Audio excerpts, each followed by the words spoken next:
PHO704 Oral Presentation, Laura Norris.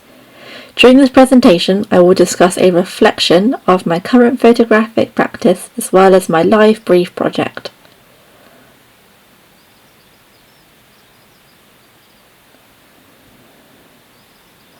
For the live brief project, I collaborated with a fashion brand based in Dorset in London.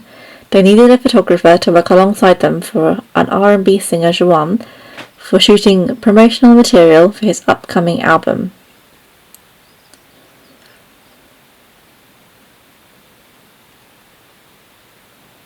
For the shoot, I experimented with different outfits and different poses. I also asked Juan what kind of images he'd seen online and what inspired him as an artist. Throughout the whole process, I kept the artist informed on the shots and how they were looking so he could have as much input as he wanted.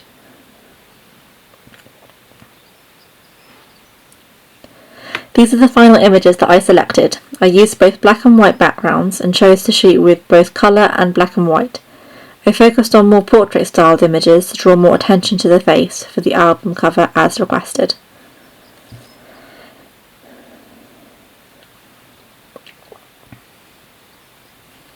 This was the final image we chose. As a collaboration, a graphic designer worked on the words and font for publication. As the photographer, I worked on the shooting and the staging of the image, as well as the actual editing of the image itself.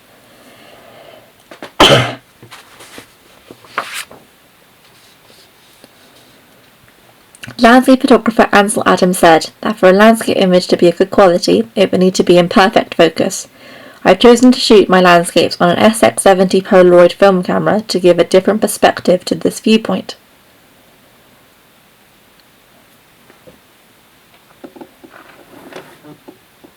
I drew inspiration from photographer Jem Southern, who years before me photographed the cliffs and the Jurassic coast, but focusing more on its rockfalls.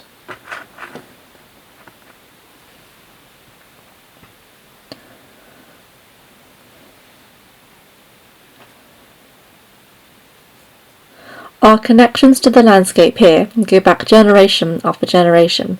The cultural histories of Europe are so much more extensive, and we can draw on all of this when we make pictures, meaning that cliffs are a natural landscape, being around for millions of years, and therefore have been a part of generations of viewers.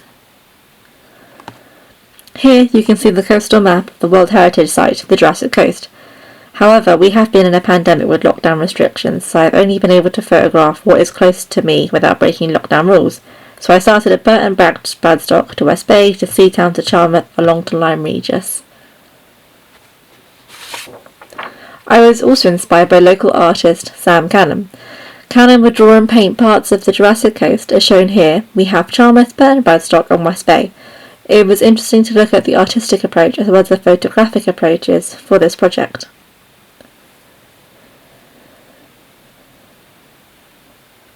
Ansel Adams' images, being in focus, show a sharp representation of the cliff and landscapes, whereas I have chosen a more artistic approach, encouraging the viewer to draw their own interpretation.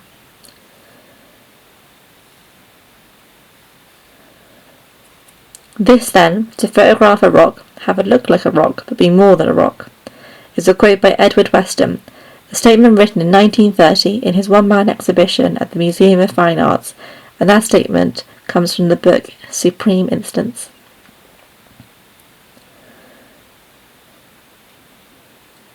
Landscape art has been around for centuries, as it is essentially a giant canvas of still life. Nearly all images, though, are not as an in-focus representation, and are also subjected to the artist's ability to represent reality.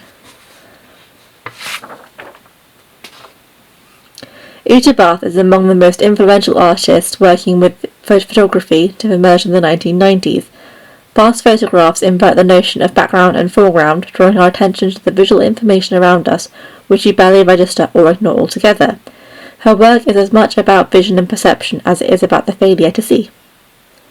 Tacita Dean recognises how our understanding and perception of landscapes is mutable, claiming, even those places that remain unaltered by humankind, areas of pristine wilderness have become the crowded habitat of our cultural minds, from writers and poets to artists.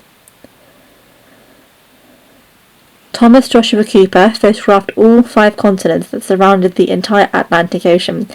This image was taken after 50 days at sea, and it was called Uncharted Dangers. He discovered that fewer people have visited there than on the moon. Curator Ben Tufnell observes, "The real subject is not what is seen, but is what's left unseen or implied." What makes a photograph a landscape versus a travel snapshot? In my opinion, this can be answered simply. For a landscape to have validity, it needs to be made, not just taken, by Nadav Gander.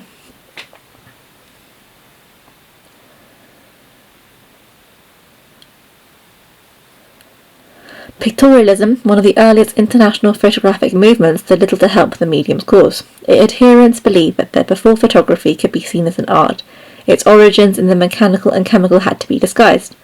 Pictorialists deliberately defocused their images and invented ingenious methods of printing with the sole intention of emulating the aesthetic.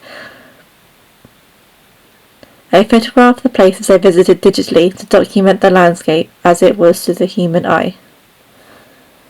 So here I have Burton Bradstock, Charmouth, and another shot of Charmouth.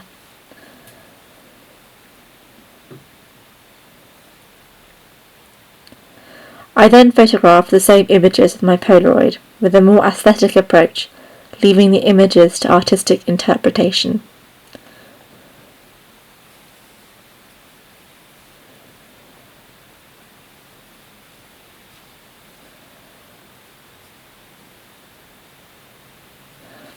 And then we have the bibliography and table of contents and figures. Thank you very much for listening to my presentation.